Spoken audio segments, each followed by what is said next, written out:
हरियाणा के मुख्यमंत्री मनोहर लाल खट्टर ने जमीन के विवादों को हल करने को लेकर बड़ा फैसला लिया है। राज्य में अब जमीन की ऑनलाइन रजिस्ट्री के तुरंत बाद इंतकाल होगा।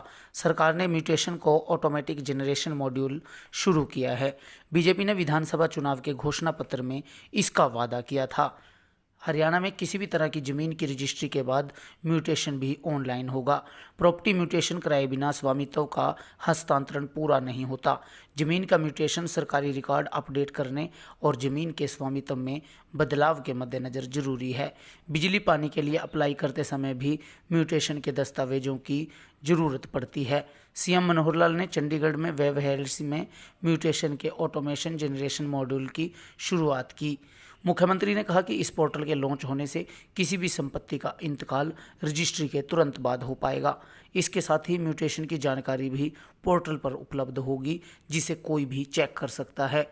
म्यूटेशन पर कोई भी आपत्ति दर्ज कराने के लिए 10 दिनों की समयावधि दी जाएगी।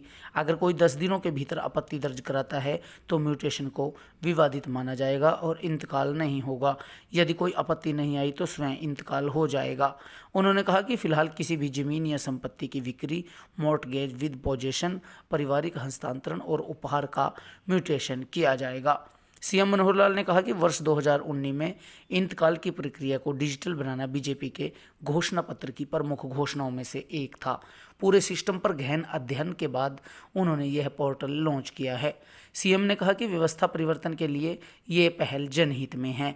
इस पोर्टल की लॉन्चिंग स्वच्छ और पारदर्शी शासन सुनिश्चित करने की दिशा में एक महत्वपूर्ण कदम होगा। उन्होंने कहा कि पहले म्यूटेशन कराना किसी महाभारत से कम नहीं होता था। लोगों के लिए दर दर भटकना पड़ता था। इस काम को कराने के लिए दफ्तरों के चक्कर काटने पड़ते थे। इसी को देखते हुए हमने सब कुछ आईटी प्लेटफॉर्म पर लाने का फैसला लिया है। सीएम ने कहा कि सरकार विवादास्पद म्यूटेशन के मुद्दों को भी हल करने की दिशा में तेजी से काम कर रही है, ताकि यह सुनिश्चित किया जाए कि कोई भी विवाद ना हो। प्रॉपर्टी म्यूटेशन का मतलब प्रॉपर्टी को बेचने या ट्रांसफ़र करने के समय टाइटल ऑनरशिप में बदलाव से होता है, जो ज़मीन राजस्व विभाग के रिकॉर्ड में दर्ज होता है। जो ज़मीन खरीदते हैं या जिन्हें प्रॉपर्टी वसीयत या बतौर गिफ्ट डीड मिलती है, उनके लिए प्रॉपर्टी म्यूटेशन अनिवार्य है। ज़मीन से जुड़े रिकॉर्ड्स का म्यूनिसिपल दफ्तर जो रखता है, वहाँ म्यूटेशन की प्रक्रिया पूरी की जाती है।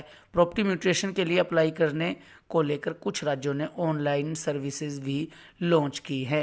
प्रॉपर्टी म्यूटेशन की फ़ीस आमतौर पर 25 रुपये से 100 रुपये होती है। हरियाणा में इस पॉलिसी का जैसे व्यवस्था परिवर्तन का काम कर रहे हैं, मैं समझता हूँ आज तक के जितने काम किए हैं उसमें सुविधाएं तो सभी में मिल रही हैं, लेकिन ये एक ऐसी सुविधा है जिसकी लोगों को बहुत बड़ी इंतजार थी। चाहे शहरी प्रॉपर्टी हो, चाहे वो गांव की प्रॉपर्टी हो, तो उन सब का इंतकाल अब ऑटोमेटिक करने की हमने सुविधा कर दी है और इसका एक पोर्टल हमने बनाया है। Automatic generation of mutation in web health by so and सो।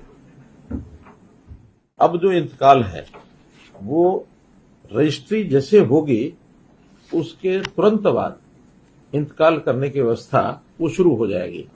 किसी के पास चक्कर काटने की जरूरत नहीं है। पटवारी के पास जाओ, तहसीलदार के पास जाओ, अपना इंतकाल चढ़वाओ, नाम बदलवाओ। अब उसकी निश्चित प्रक्रिया यह है कि जिस दिन रजिस्ट्री हुई 10 दिन तक वो पोर्टल पर रहेगी और उस पोर्टल पर यदि किसी ने ऑब्जेक्शन कोई देना है तो वो ऑब्जेक्शन दे सकेगा और वो सबको दिखेगा। सरकारी अधिकारियों को भी दिखेगा। मान लो किसी का ऑब्जेक्शन है वो भी दे सकते हैं, जनता को भी देखेगा वो भी दे सकते हैं। और 10 दिन तक कोई आ गया ऑब्जेक्शन तो वो जो म्यूटेशन है वो कंटेस्टेड मानी जाएगी। कंटेस्टेड मतलब अभी ये जब तक इसका फैसला नहीं होता तब तक ये इंतकाल नहीं होगा। अगर 10 दिन के अंदर कोई ऑब्जेक्शन नहीं आता तो ऑटोमेटिकली उस जमीन का इंतकाल हो जाएगा और वो फिर अपने आप रजिस्टर में नाम बदल जाएगा, मालिक का नाम बदल जाएगा।